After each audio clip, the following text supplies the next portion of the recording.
Okay, so the car may not be ready yet, the power steering may not be ready yet, but the motor is. So I kind of just want to see if it'll run and how it runs. Let's go ahead and start it up. I need the new tune. Yeah, let's get that real quick. All right, let's see if this thing can turn over. Let's try it. Okay, we've got no signal from the crank. Let's see this real quick. You've got to be kidding me. Fuel injection, switch to semi-sequential, and switch to wasted spark. Let's try this. Let's see what it does now.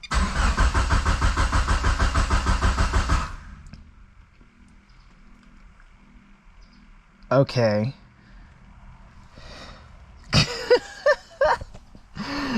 This is exactly what... hold on. Let's check the oscilloscope. This is what happened after I finished the Kigley trigger. I thought, oh, this is going to be foolproof. No way this ever happens again. Oh, yeah, the signal's sitting all the way up here, and then when I click start...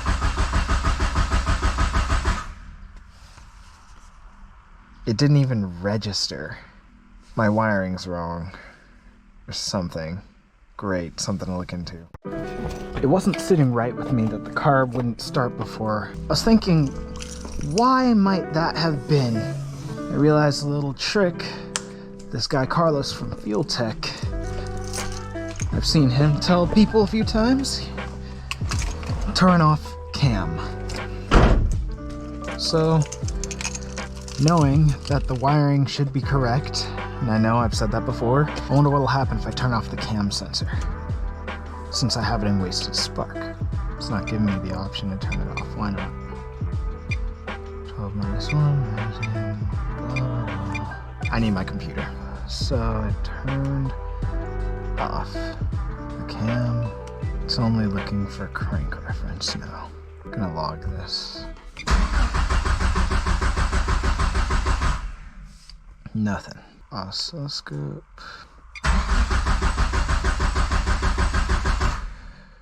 Okay.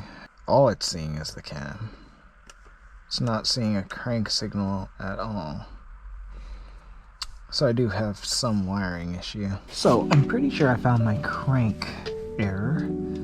I don't think that these wires are seated deeply enough in the CAS connector. So that's what I'm currently working on. I thought that it clicked in. I suppose I was just wrong. Yeah, this is much closer to the front now. I guess I just didn't realize that I didn't properly seat it down all the way. So now, and I could totally see myself messing this up and having to take it apart and start over. Typically, you can remove the cheese here. And yeah, it's called the cheese. It's weird. Maybe I should remove the cheese, make sure that those are seated deeply, and then I bet you the car will actually start. Oh, yay, there we go. Yep, that's... okay, I hope that fell to the ground. You can see now how far back the white and red wires are seated. This is definitely pinned correctly. I will not be gaslit over that. It just needs to seat deep enough. I feel pretty confident that this is what the issue was. Okay, so see the back here sitting much deeper. At the front, it's right up here. The cheese should slide right on. I just realized I put in this previous one upside down. Or I put the other two upside down. This would happen. Yikes. Turn on the camera to celebrate and then end up backsliding a little bit. It's actually okay.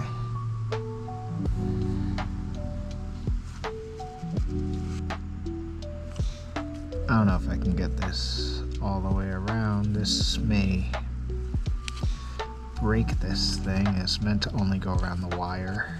It's a little lopsided, but I think it's okay. We put it in. Let's put the cheese back on. I've literally never struggled so much with the cheese of a connector. Alright, success. Let's see if we have a crank signal now. Let's see if you're ready to party, car. Yes! Yes! Cringe, but yes! Let's start her up, see what we get.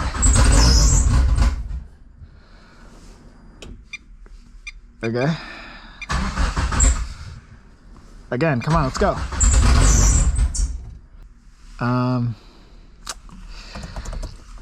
Let's try it. Let's kill fuel. Let it in. Come on, let it in. Let's read the ECU. Let's try and dial it in, because I want to see if my idle air control valve is working. Yeah, it may just not have enough vacuum. I could idle by TPS, but it also may just need a little extra fuel.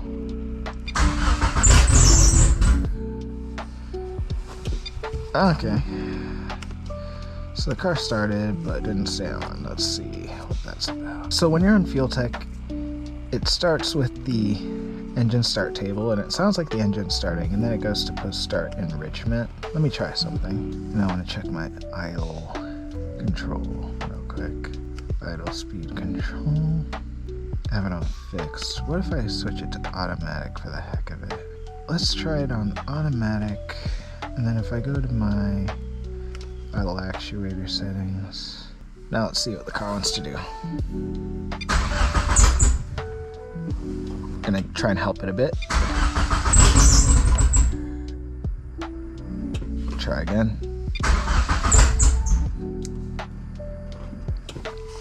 I don't think it wants help. Maybe it is flooding. Maybe if I go to post start enrichment, the motor is definitely starting. So it's going here. I think this is where the problem is right now. What if we turn this down? I'm gonna try and watch the wideband this time. Come on.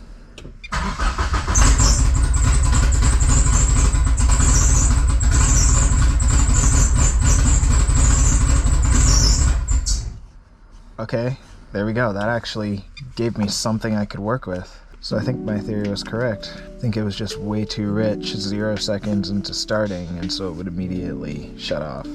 Kind of just going on the fly here. It was on for a few seconds. Where's my idle air here? Yeah, actuator position. Right here. It chilled at 40 and it didn't move. I'm gonna switch it back to fixed. Idle speed control, fixed. Let's try this. Also, the car stayed on for a few seconds and then it shut off. So maybe I need to look at that table again, or maybe it's coming out of the table and then the fuel table isn't representing where the fuel should be. Let's find out. Start log, start car. Okay, didn't want to start that time.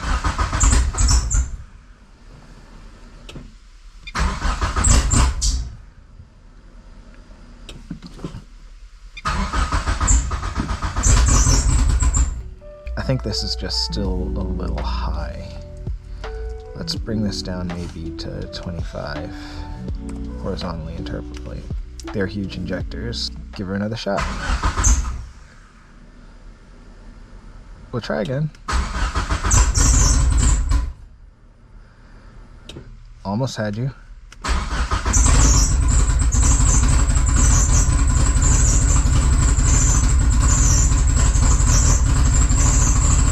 There we go.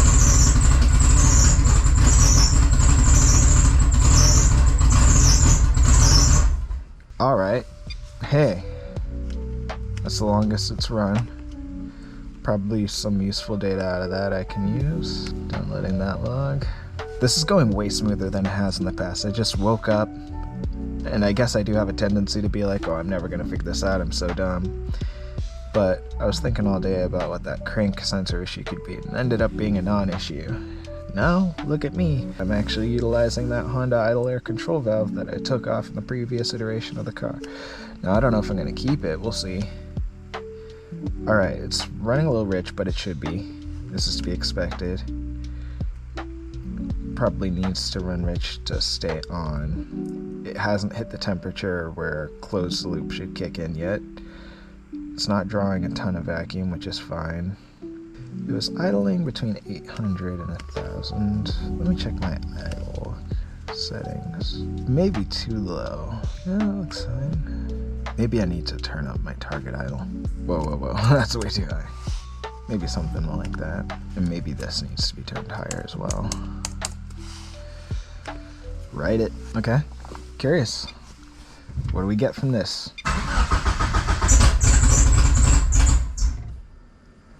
Okay, a little anticlimactic. Let's try again.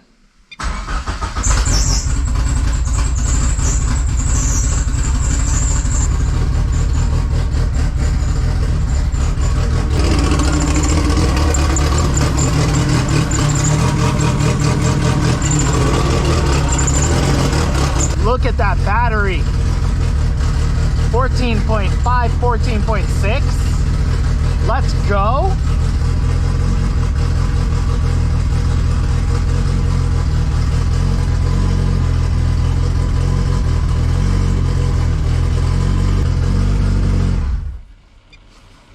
Yes. Okay, so the car now runs. Fuel pressure was looking a little low. I can fix that, of course. I guess I could fix it now. Looks like that's still leaking a little bit. I've got to address that. I got to put the catch can where it belongs. And I got to get power steering working.